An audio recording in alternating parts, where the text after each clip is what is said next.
اللہ, لکھو محمد بن عبداللہ, کافروں نے کہا. تو حضرت علی نے جو بیٹھے ہوئے تھے لکھنے سیکھی وہی لکھ سکتے تھے, تو انہوں نے کہا میں تو نہیں لکھتا, میں تو لکھوں. انہوں نے کہا محمد بن عبداللہ لکھو. اچھا کیسے کہہ دیا رسول اللہ نے, لکھو محمد بن عبداللہ, صلح حدیبیہ میں. سیکولر صلح حدیبیہ میں کہہ دیا لکھو محمد بن عبداللہ, اور علی نے کہا نہیں میں نہیں لکھتا. پھر خود اپنے ہاتھ سے اس کے قلم پکڑ کے لکھوایا محمد بن عبداللہ, بیکاز وہ کافروں نے کہا نہیں ہم مانتے ہی نہیں, تمہیں محمد رسول نہیں, تمہیں خدا کم مانتے, تم کیسے اپنے آپ کو رسول کہہ رہے ہو. تو حدیبیہ میں یہ کیا, مساق بنائی تو اسے امت الواحدہ کہہ دیا. You see, whenever you needed, wherever it was beneficial for the Muslims, you became secular. اب اگر فرض کیجئے یہاں پر آپ امام بارگاہوں پر حملے شروع کر دیں, did you expect the state to side the Sunnis, کیونکہ سنی میجورٹی ہے, آپ اس کے میجورٹی کے ہوتے ہوئے کہیں ٹھیک ہے بھائی ہم نے کو سنیوں اور مارو, شیعوں کو اور مارو, do you do that? What would you do? روکیں گے کہ نہیں؟ اب سنیوں کو روکیں گے کہ حملہ مت کرو, ماریں گے ان کو. That is secularism. اسی طرح نان مسلمس کی چرچز کو یا دوسروں کو اگر آپ حملہ کرتے ہو تو روکیں گے کہ نہیں؟ اسٹیٹ چل ہی نہیں سکتی اس طرح اگر آپ نہ سیکولر ہوں. It despite the fact that you are in Islamic state. اچھا ایک اور تصور ہے, کہتے ہیں کہ گلوبلائزیشن کے تصور میں عالمگیریت کے تصور سے ریاستیں اور نظریات تحلیل ہونا شروع ہو گئے. اگر ایسا مان لیا جائے تو علامہ کی مسلم ریاست اپنی جڑیں پکڑنے سے پہلے ہی جو ہے اس کا شکار ہو گئی. نہیں, علامہ کا جو تصور خیال ہے کہ کیا آج واقعی علامہ کا تصور ریاست ریلیونٹ ہے آج کے حد؟ ان کا جو تصور تو سارے تصورات ہی ہوتے ہیں, تو اس کا ریلیونسی تو چانس پر ڈپینڈ کرتی ہے اور قوموں پر ڈپینڈ کرتی ہے کہ اس کو وجود میں لایا جا سکتا ہے کہ نہیں. یو سی, جہاں تک اقبال اور جمال الدین افغانی کا فرق ہے وہ ذہن میں رکھنا چاہیے, وہ فرق بڑا واضح ہے اس سلسلے میں. Jamal uddin Afghani wanted to have Turkish caliphate as constitutional, جس پر وہاں پر شیخ الاسلام نے اعتراض کیا کہ آپ خلیفے کی پاورز کو کانسٹیٹیوشنل بنا کے کرٹیل نہیں کر سکتے, چونکہ وہ تو اولی الامر ہے اور اس کی اطاعت فرض سارے مسلمانوں پر. یعنی شیخ الاسلام کا فتویٰ جو تھا وہ یہ تھا کہ کانسٹیٹیوشنل کیلیفیٹ نہیں ہو سکتی. So that is the reason کہ جمال الدین افغانی کو بالآخر زہر دے کے مار دیا گیا. نتیجہ یہ ہو کہ خلافت کی ہو گئی تنسیخ, ٹرکی ہو گیا سیکولر. اب اقبال کا جو تصور ہے unity of the Muslim world, وہ ریکنسٹرکشن میں بیان کرتے ہیں کہ it can take place in 2 forms. Number 1, in the form of a federation of Muslim states. ہاں جی, اچھا اب یہ فیڈریشن آف مسلم اسٹیٹس کا جو تصور ہے اٹس لائک یورپین یونین, کہ سارے آزاد مسلم ممالک جو ہیں وہ آپس میں بیٹھ کے, وہ اس کی شکل ایک OIC کی ہے, بٹ OIC از پاور لیس. اس کا تو مطلب ہے جو بھی ممالک امیر ممالک جو ہیں وہ پرواہ ہی نہیں کرتے غریب ممالک کی, یعنی وہ آپ کو اتنا فنڈز پرووائڈ ہی نہیں کر رہے.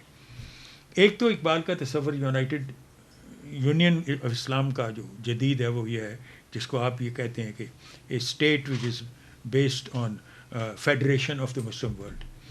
دوسرا تصور جو بیان کرتے ہیں وہ کہتے ہیں کہ اس طرح نہیں, وہ یہ ہو کہ مسلمان ریاستیں بعض آپس میں اکٹھی ہو جائیں, مثلاً ایران, پاکستان, ٹرکی, یہ افغانستان, یہ 4 ریاستیں ایک دفعہ اکٹھی امریکہ نے کرائی تھیں. اس میں افغانستان تو غالباً نہیں تھا, مگر ایران, پاکستان اور ٹرکی یہ تھے. اچھا, اس طرح کا خیال تھا کہ پہلے اس طرح ہو اور پھر آہستہ آہستہ دیگر اسلامی ممالک اس میں شامل ہوتے جائیں. ان ادر ورڈز جو اقبال کا تصور اسلامی ریاست کے اجتماع کا ہے, اس کے لیے بھی سب سے پہلی ضرورت اس کے کہ they should make them self strong individually. اچھا, اس کا مطلب یہ ہے کہ انڈیویجولی اسٹرانگ اسلامی ریاستوں کو قبول کر رہے ہیں, یعنی they are nation states, they are not Islamic states. Nation states جو اسلام کا مذہب رکھتی ہیں وہ آپس میں اکٹھی ہوں, نیشن اسٹیٹس.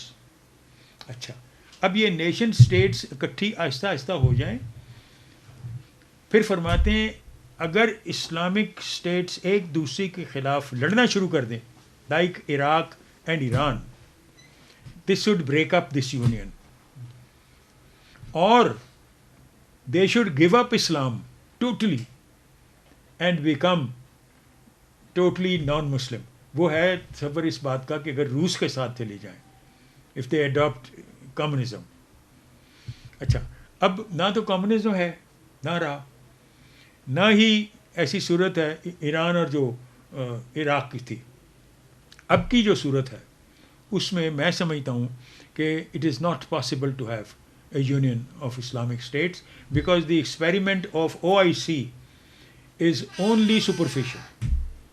سو اس بنا پہ میرا اپنا خیال یہ ہے کہ اگر I were to proceed further کہ اقبال سے اب آگے چلیں تو یہ سوال ہوگا کہ OIC کے ساتھ وابستگی اگر ہماری ہے بھی تو it is nominal, because it's only effective so far as United Nations is concern, otherwise it's not important. ٹھیک ہے, انڈیویجولی ہمارے ریلیشنز ہیں, سعودی عربیہ بڑا امداد کرتا ہے ہماری, گلف اسٹیٹس کرتی ہیں, دیگر اسٹیٹس بھی ہیں جو امداد کرتی ہیں. اب یہ جو ہماری اسپیکر گئی ہوئی تھی Albania is a Muslim state but it's a secular state, بلکہ اپنے آپ کو سوشلسٹ کلیم کرتے ہیں وہ, مگر they are Muslims but they are collaborating with you. تو اس طرح یہ درست ہے کہ اپنے ان اسلامی اسٹیٹس کے ساتھ ہمارے بڑے اچھے روابط ہیں, ایران کے ساتھ ہیں, ترکی کے ساتھ ہیں, بلکہ ہماری کوشش ہے کہ افغانستان کے ساتھ بھی ہوں. افغانستان حالانکہ ایک ملک تھا واحد جس نے پاکستان کے خلاف ووٹ دیا تھا United Nations, you know that. تو اب اس اعتبار سے تو میں تو سمجھتا ہوں کہ فی الحال اس تخیل کو, اقبال کے تخیل کو عملی جامہ پہنا سکنا مشکل ہے کہ ہم اپنی یونین قائم نہیں کر سکے ابھی تک. ابھی بلوچستان کا مسئلہ ہے. اس بات پہ تو عمومی طور پہ اتفاق ہے کہ اقبال کی فکر نے لوگوں کو بہت انسپائر کیا, اس سے بہت انسپریشن لی لوگوں نے, لیکن کیا ان کی فکر سے کوئی سیاسی عملیت کا معیار بھی قائم ہوا؟ نہیں, کچھ نہیں ہوا. ان کی میں تو سمجھتا ہوں اب تو ان کی کوئی ریلیٹیوٹی ہی نہیں ہے, ان کی اپنی کوئی امپورٹنس ہی نہیں ہے. اب عرس ضرور منا لیتے ہیں جیسے وہ دوسرے بزرگوں کا عرس مناتے ہیں, اقبال کا اور جناح کا بھی عرس منا لیتے ہیں. It's okay, proceed. اس وقت جو قومی سطح پر جو سیاسی, سماجی, علمی اور فکری مسائل ہیں یا جو بحران اجتماعی طور پہ جس کا ہم شکار ہیں, کیا فکر اقبال میں اس کا کوئی حل بھی تجویز ہوا؟ فکر اقبال میں تو کئی حل ہیں. سب سے پہلے تو یہ کہ ویلفیئر اسٹیٹ کا جو کانسیپٹ ہے اس پر ہم کیوں نہیں اکٹھے ہو کے بحث کرتے, اس پر کیوں نہیں لکھا جاتا کچھ. سارے اقبال پر اسی باتوں پر, پرانی باتوں پر جاتے ہیں, اقبال اور عشق رسول, اقبال اور قرآن, اقبال, ساری یہ ٹاپکس وہ ہیں جو کہ میڈیویل ہیں. You see we are concerned with modern world. آج کے جو مسائل ہیں ان کا حل بتاؤ. اقبال کیا بتاتا ہے, اس سے آگے کس طرح چلنا ہے. بعض چیزیں ایسی ہیں جو کہ ابھی آپ اگر پڑھیں, فار ایگزامپل ایک کتاب ہے اقبال کے حضور, وزیر نیازی نے لکھی ہوئی. یہ اقبال کے آخری 2-3 ماہ ہیں زندگی کے, جنوری, فیبرری اینڈ مارچ. اپریل 21 کو تو فوت ہو جاتے ہیں نا, یہ مارچ کی تک آتی ہے یہ کتاب, سے 3 مہینے کور کرتی ہے. مگر ان میں آپ دیکھیں تو ایک بیمار آدمی ہے, ہی از آلموسٹ ڈائنگ, علاج ساتھ ساتھ ہو رہا ہے, مگر he is at the same time preparing answer to Hussain Ahmad Madani کہ قومیں جو ہیں وہ وطن سے بنتی ہیں یا کہ عقیدے سے بنتی ہیں. یہ اسی قسم کی بحثیں چلا رہے ہیں, اور یہ بحثوں کا تعلق جو ہے اب ان کی کوئی ریلیونس نہیں ہے کیونکہ پاکستان بن چکا ہے. یہ اس زمانے کے لیے, اس وقت کے لیے یہ بحث تھی کہ اب اس کی اتنی اہمیت نہیں رہی. تو اس قسم کی کئی چیزیں ہیں اس میں. بہت کچھ اقبال کا ہے جو کہ ایک سمجھ لیے کہ گزر چکا ہے, بہت کچھ اقبال کا ہے جو کہ حال پر لاگو ہوتا ہے, اور بہت کچھ اقبال میں ہے جس پر آگے چلنا ہے. تو ڈاکٹر صاحب اس وقت جو بڑا مسئلہ ہے اجتماعی طور پہ, کہتے ہیں کہ امریکی سامراج نے شرق بعید میں ویتنام میں اشتراکیت کا سیلاب روکا, عراق میں اپنی تابعدار حکومت بنانے میں کامیاب ہوا, آج مشرق وسطیٰ میں تیزی سے سامراج دوست حکومتیں قائم ہونا شروع ہو گئی ہیں. افغانستان میں طالبان مذاکرات کے ذریعے سودے بازی کرنے میں مصروف ہیں. ان حالات میں اگر آج آپ کو کہیں حریت اور انقلاب کا کوئی تصور نظر آتا ہے جس کی بنیاد پہ ہم فکر اقبال کو آگے بڑھائیں؟ اس وقت تو مشکل کا سامنا ہے، اور میں سمجھتا ہوں کہ یہ جو مسائل ہیں یہ اس وقت اٹھ رہے ہیں، یہ تو ایسے مسائل ہیں جو کہ اٹھتے رہیں گے اور یہ حل بھی ہوتے جاتے ہیں. یہ زیادہ تر کہہ لیں سیاسیات کے مسائل ہیں جو کہ روزمرہ کی سیاست سے تعلق رکھتے ہیں، اور اس کے متعلق کو حتمی رائے قائم کرنا اقبال کے لیے ممکن نہیں ہے. I mean it was not possible for him to foresee that much. اس طرح ان کی نگاہ نہیں تھی کہ یہاں پہنچ کے دیکھیں کہ ایک وقت امریکی سامراج اتنا بڑھ جائے گا. ابھی تو وہ زمانہ تھا جس وقت ویسٹرن سامراج ابھی آپس میں ان کی لڑائی ختم ہوئی تھی، اور سوال یہ تھا کہ ویسٹ جو ہے وہ ختم ہو جائے گا. اب جنگ کے بعد ہندوستان سے انگریز چلا جائے گا یا نہیں جائے، بلکہ یہ تو سوچتے تھے کہ انگریز جائے گا ہی نہیں. تو یہ تو اس وقت کی باتیں کچھ اور تھیں، اب حالات کچھ اور. لیکن ان حالات میں جو پاکستان کو درپیش ہیں، قیادت کا بحران ہے. آپ نے مسلم فکر کا بھی مطالعہ کیا، آپ اقبال اور جناح کی فکر سے بھی آشنا ہیں. پاکستانی رہنماؤں، پاکستانی سیاستدانوں، پاکستانی قوم کو آپ اس مشکل سے نکلنے کے لیے کیا راہ تجویز کریں؟ ابھی تو بہت مشکل ہے بیان کرنا ان کا کچھ. اس میں اس وقت تو میں سمجھتا ہوں کہ یہاں ضرورت تھی کہ کوئی نہ کوئی، اگر جمہوریت ہی آتی ہے تو کوئی نہ کوئی نیشنل گورنمنٹ فارم ہو، کیونکہ ہم اس وقت ایک طرح سے عالم جنگ میں ہیں، اور یہ عالم جنگ خواہ آپ کی نہیں، آپ نے کسی سے مستعار لے لی ہے، یا آپ کی بھی ہے کئی اعتبار سے، کیونکہ اس اعتبار سے کہ یہ تقلید اور اجتہاد کی جنگ ہے، یہ آپ کی اپنی ہے، اس میں کوئی امریکہ کا عمل دخل نہیں ہے. اور دوسرے اعتبار سے آپ دیکھو تو اس میں یہ افغانستان کا مسئلہ بھی ہے. آپ نہیں چاہتے کہ افغانستان پر ہندوستان کا رسوخ ہو. آپ کے خیال میں اس وقت کوئی ٹیکنوکریٹ قسم کی حکومت ہو تو زیادہ بہتر طور پر؟ پاسبلی کئی تجویز اکثر طرف سے آئی ہے کہ ٹیکنوکریٹس کی حکومت ہونی چاہیے، اس کے ساتھ آرمی ہو. ہم نے مشرف سے پہلے کی کیئر ٹیکر، اس کے بعد معین قریشی، ٹیکنوکریٹس کو بھی تجربہ بالکل کر جا کے وہ بھی نہیں کامیاب ہوا. اصل میں اس وقت بات یہ ہے کہ ہماری جو پولیٹیکل پارٹیز ہیں وہ اسی طرح ایک دوسرے پر کیچڑ اچھالنے پر ایک دوسرے پہ کر رہی ہیں. اس سے یہی ظاہر ہوتا ہے کہ یہاں دیکھیے آپ چلتے ہیں تاریخ پہ، جو چیز آپ کو نظر آتی ہے یہاں پہ ہمیشہ تاریخ ریپیٹ کرتی ہے. ہر 10 سال کے بعد، 12 سال کے بعد تاریخ ریپیٹ کرتی ہے، اور آپ اس کو روک نہیں سکے. یہاں ہر 10-12 سال کے بعد فوج آ جاتی ہے، اور اب بھی اسی قسم کی آپ خود ہی کنڈیشن پیدا کر رہے ہو. اور اب آپ وہی صورت جو اس وقت نون لیگ کی اور کہہ لیں پی پی پی کی ہے، جو ایک زمانے میں بے نظیر کی اور اس کی نواز شریف کی، وہی صورت اس وقت ہے. صرف چہرے بدل گئے ہیں، چہرہ نواز شریف کا تو نہیں بدلا، اس کا چہرہ بدلا، وہاں وہی اسی صورت ہو رہی، اور پھر اس کا وہی عمل ہونے کا امکان ہے. ڈاکٹر صاحب، آپ نے بھی ایک زمانے میں عملی سیاست میں حصہ لیا، لاہور سے الیکشن لڑا، بعد ازاں آپ نے مخالف امیدوار کی کہیں تعریف و توصیف بھی کی اس کے حوالے سے. کیا آج اس کی جماعت اور اس کے کردار سے کہیں کوئی امید آپ کو نظر آتی؟ نہیں، وہ تو خیر خود بھی، مطلب میرا تو بہت دوست تھے، کیونکہ یہ آکسفورڈ میں ہوتے تھے، میں کیمبرج میں تھا. ہم ایک دوسرے کو بہت یعنی بے تکلفی تھی ہماری آپس میں. جب یہ ایوب خان کے زمانے میں وزیر بنے، پہلے پاور کے اور پھر اس کے بعد فارن، تو یہ ہمارے ڈیلیگیشن، پاکستانی ڈیلیگیشن کو UN میں لے کے جاتے رہے. اس میں میں ہر سال ہی شریک ہوتا رہا، 3 سال 4 سال میں ان کے ساتھ شریک ہوتا رہا. چین انہوں نے ہی مجھے بھیجا جب موسی تنگ زندہ تھا، تو ان سے بہت قریبی دوستی تھی. جب ایوب خان نے ان کو نکالا اور گرفتار کر لیا، ان کو میں نے ہی ڈیفینڈ کیا تھا. محمود علی قصوری کے ساتھ جو اسسٹ کر رہے تھے وکیل، ان میں میں بھی تھا، اور اسی طرح اور وکیل بھی تھے. پھر جب یہ چھوٹ گئے تو جب یہ لاہور آتے تھے، فلیٹس میں ٹھہرتے تھے، رات کا کھانا یہ میرے ساتھ کھاتے تھے. پھر بس جنا اس زمانے میں زندہ تھیں، وہ کہنے لگیں کہ اس کو تم اپنے ساتھ لاؤ، کاؤنسل لیگ میں شامل کرو.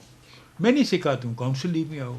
اس کا جواب بالکل صحیح تھا. یہ کہنے لگا میں کاؤنسل لیگ میں کس طرح آؤں؟ میں مادر ملت کے خلاف کنونشن لیگ میں اس کے خلاف تقریریں کرتا رہا ہوں. How should I comment? میں مادر ملت کو سپورٹ کیسے کروں؟ پھر مادر ملت کو میں نے کہا کہ یہ تو نہیں اس طرح، یہ اس کا جواب ہے اور یہ جواب کافی ریزنیبل ہے. وہ تو اپنی پارٹی بنا سکتا ہے، آپ کے ساتھ نہیں شامل ہو سکتا. پھر یہ میرے پیچھے پڑ گیا کہ تم میری پارٹی میں شامل ہو. میں نے کہا میں مسلم لیگ کو تو نہیں چھوڑ سکتا، یا پھر میں کسی سیاست میں حصہ نہیں لوں گا، چھوڑ دوں. پھر یہ ساری چیزیں میں نے لکھی ہوئی ہیں اپنا گریباں چاک میں. پھر یہ پارٹی انہوں نے اپنی بنائی، اور اس زمانے میں یہ سارے جو ان کے ساتھ شریک ہوئے وہ سب میرے جان دوست تھے. حنیف رامے، اور پھر اس کے علاوہ یہ جو پرانا بابائے سوشلزم شیخ رشید، یہ سارے وکیل ہم آپس میں اکٹھے ہی تھے. تو وہی ساتھ ان کے شامل ہو گئے. میرے پر یہ بھی اصرار کرتے رہے. میں نے کہا نہیں، میں یہ سارے سوشلسٹ ان کے ساتھ شامل ہو گئے کہ یہ کوئی سوشلسٹ اسٹیٹ بنائے گا. تو یہ اس طرح کر کے یہ انہوں نے اپنی پارٹی بنا لی، میرے گھر ہی بنائی. پھر میں تو اسمبلی کاؤنسل کے ٹکٹ پر کھڑا ہوا تھا، اور ہم میں سے صرف 4 جو کھڑے ہوئے ہیں ان میں سے یہ دلتانہ کامیاب ہوا. کیا اس کا نام ہے، دلتانہ ہے جی، فوت ہو گئے. ہاں نہیں، ان کا ممتاز دلتانہ، ہاں یہ فوت یہ کامیاب ہوئے، یا شوکت حیات کامیاب ہوئے، اور میں باہر گیا اور اپنا یا بختیار بلوچستان سے آ گئے. تو پھر جب میں جج بنا ہوں تو مجھے تو جج بنایا تھا اس نے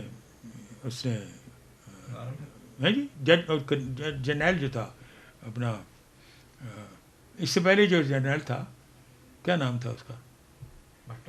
ہیں جی نہیں، مشرف سے پہلے جی، ضیاء سے پہلے، ایوب خان کے بعد،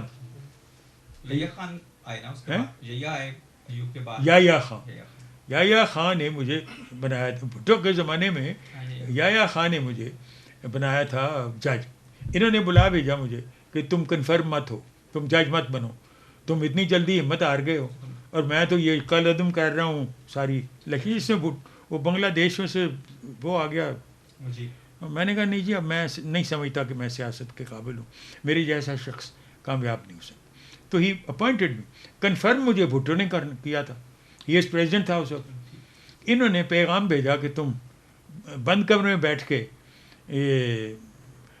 قوم کے فیصلے، قوم کے افراد کے فیصلے کیوں کرو، پارلیمنٹ میں بیٹھ کے قوم کی قسمت کے فیصلے کیوں نہیں کرتے، میرے ساتھ شامل ہو، جج کنفرم مت ہو.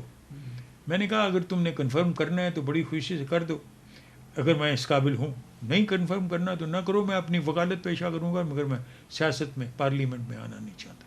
سو ہی کنفرم می. پھر اس کے بعد جب انہوں نے سردار اقبال کو نکالا ہے، he wanted me to become the chief justice, کہ تم چیف جسٹس بنو. یا بختیار اٹارنی جنرل تھا، وہ کہنے لگا وہ تمہیں بنانا چاہتا ہے. میں نے کہا میرا نمبر تو 14واں ہے، میں I don't want to supersede 14 of my colleagues to become chief justice. وہ اسم ریاض اگری کر گئے، وہ نمبر 8واں تھا. وہ مولوی مشتاق ناراض ہو گیا. میں نے بڑی کوشش کی کہ مولوی مشتاق کو کریں، وہ کمپیٹنٹ ہے اور ڈیزرو بھی کرتا ہے اور سینئر موسٹ بھی ہے. بعد میں بھٹو کو اسی وجہ سے وہ کہنے کا it is an open and shut case.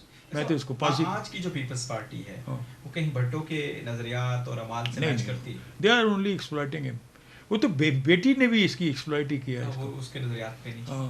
آپ اعلیٰ عدلیہ میں رہے، اہم عہدوں پہ رہے، لیکن کہا جاتا ہے کہ حقیقی عدلیہ آج آزاد ہوئی ہے اور عدلیہ نے اب کام. آپ کیسے موازنہ کریں گے ہماری پرانی عدلیہ کا اور آج کی عدلیہ کا؟ اس پر میں نے ایک مضمون لکھا تھا جو اس کے پرویز مشرف کے زمانے میں پلاننگ کمیشن نے لے لیا. پلاننگ کمیشن ایک پروجیکٹ پر اس کے زمانے میں، یعنی پرویز مشرف کے زمانے میں کام کر رہی تھی on the project of what will Pakistan be in 2032. اچھا، اس لیے میں نے وہ آرٹیکل جو لکھا تھا اس میں لکھا تھا کہ جوڈیشری پاکستان کی مختلف سٹیجز میں سے گزری ہے، اور ہر سٹیج میں نے جوڈیشری کو کسی نہ کسی طرح سے ڈیفینڈ کیا ہے. پہلی سٹیج تو تھی جس کو میں نے پریگمیٹک سٹیج کہا ہے، منیر کے زمانے کی، جس میں انہوں نے 200 کیس کی طرح کی ججمنٹ دی ہوئی. وہ میں نے کہا تھا یہ ججمنٹ پریگمیٹک ہیں, کیونکہ اس وقت کانسٹیٹیوشن بھی نہیں بنی تھی اور پاکستان نیا وجود میں آیا تھا, لیڈرشپ لیگ کی فیل ہو گئی تھی, بیوروکریٹس آگے آ گئے تھے, there is nothing to look forward to in the future. So judiciary try to reconcile with the executive, because it was کہ جس کو کہہ سکتے ہیں آپ یعنی کیا اس کو کہتے ہیں پریگمیٹک یعنی ساری سوچ. اچھا, اب یہ پریگمیٹک سوچ سے مراد یہ ہے کہ عملی طور پر صحیح رستہ جو ہے وہ اس وقت وہی تھا. میں نے اپنی طرف سے یہ ویو پوائنٹ دیا کہ دیر از نو ادر وے. آئیڈیلزم نہیں ہے, پریگمیٹک ہے. بٹ پریگمیٹک آئیڈیلزم تھی اس ججمنٹ میں صرف وہ عیسائی کی کارنیلیس ڈفر کیا. اس نے کہا کہ انگریز جو ہے وہ ختم ہو گیا ہوا ہے, ہی از فل پریزیڈنٹ, لیکن اس نے باقیوں نے تسلیم نہیں کیا. تو میجورٹی بیسس پر جو ججمنٹ تو تھی وہ یو کانٹ سے کہ it was illegal in the context of Pakistan, pragmatic تھی. یو کین بڑی آبجیکشن اس پر کی جاتی ہے کہ اس نے 200 کیس کیسے آگے فوج کے لیے راستہ کھول دیا, whatever it is, but it was pragmatic for the time being.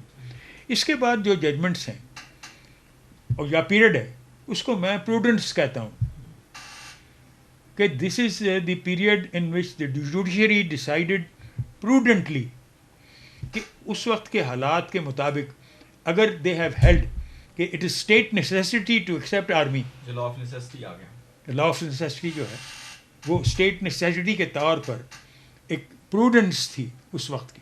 پہلے پریگمیٹک پھر پروڈنٹ, اور پھر اس میں اگلا فیز جو ہے اس پہ میں نے کیا تھا جوڈیشل پیورزم یا جوڈیشل ایکٹیویزم. اچھا, اس کے متعلق میں نے کہا تھا یہ ہے مستقبل کا راستہ, ایک سٹیج ایسی آئے گی. اور کیونکہ یہ مقالہ میں نے پڑھنا تھا جوڈیشل سپریم کورٹ کی 25ویں سلور جوبلی پر, جو کہ مجھے پڑھنے کی اجازت نہیں دی گئی. اس پہ میں نے اس کورٹ کو جو ابھی کا کورٹ ہے اس کو چیلنج کیا, اس کو پرسویڈ کرنے کی کوشش کی تھی کہ now that stage has come of judicial activism which is called judicial purism, جس کے بعد میں ہوا ویسا ہی جیسا ویسے ہوا. تو وہ ججمنٹ جو ہے وہ دیٹ از ود دی, اس سے اگلی فیز بھی آپ نے ڈسکرائب کی. اس سے اگلی فیز کوئی نہیں. اگر یہ چلتا ہے جوڈیشل ایکٹیویزم جو ہے یہ کیا عدالتی نظام میں جوڈیشل ایکٹیویزم قوموں کے لیے کوئی مؤثر اور فائدہ مند ہوتا ہے؟ جی ہاں, کیا ہمیشہ it's a good check on the executive.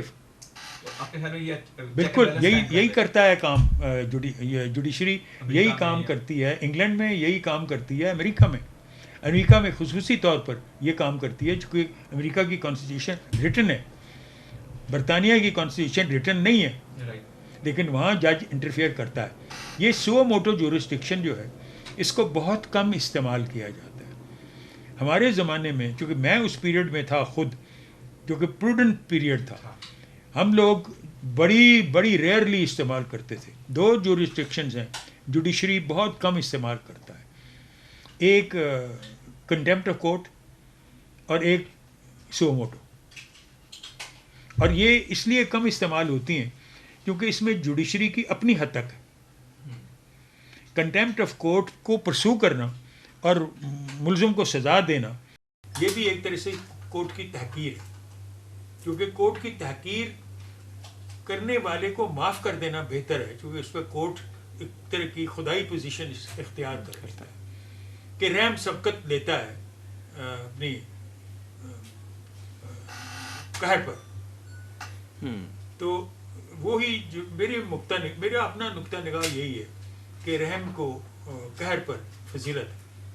ٹھیک ڈاکٹر صاحب, اس وقت جو صورتحال ہے, جو گراؤنڈ ریالٹیز ہیں ہمارے پاس, جو پولیٹیکل لیڈرشپ ہے اس میں آصف زرداری ہے, نواز شریف صاحب ہیں, عمران خان ہے, چودھری شجاعت ہے. آپ کے مستقبل ہی بتا سکتا ہے کہ آپ کے خیال میں ان میں سے کسی کے ساتھ قوم کا مستقبل جڑا ہوا نظر آتا ہے؟ نہیں, مجھے تو نہیں نظر آتا. میری اپنی ذاتی رائے کے مطابق یہ کشمکش شاید جاری رہے یا کچھ دیر تک رہے, اس کے بعد شاید پھر فوج آ جائے. میرا تو یہی خطرہ ہے.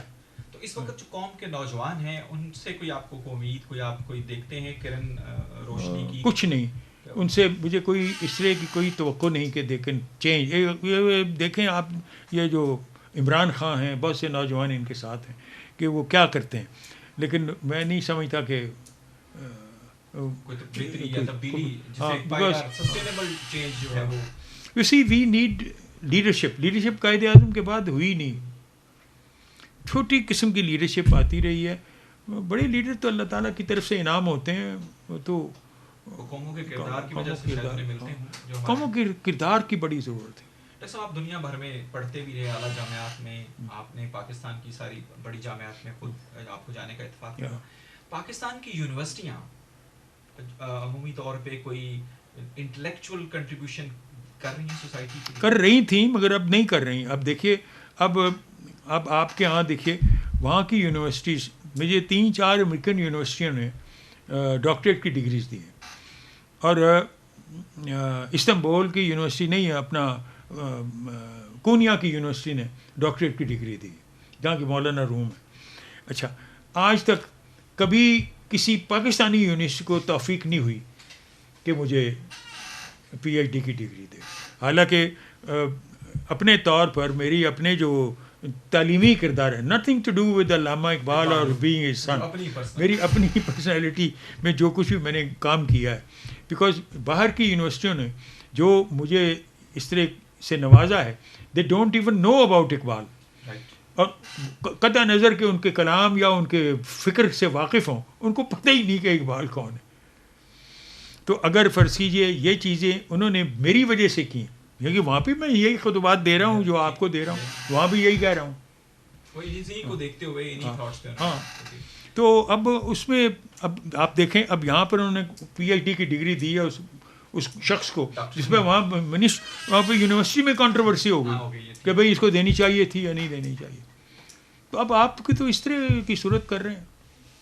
اب یہاں کا پنجاب یونیورسٹی میں جو وائس چانسلر صاحب ہیں، ان سے پوچھا گیا چیف منسٹر نے کہ جی یہ آپ ان کو کرنے دیں.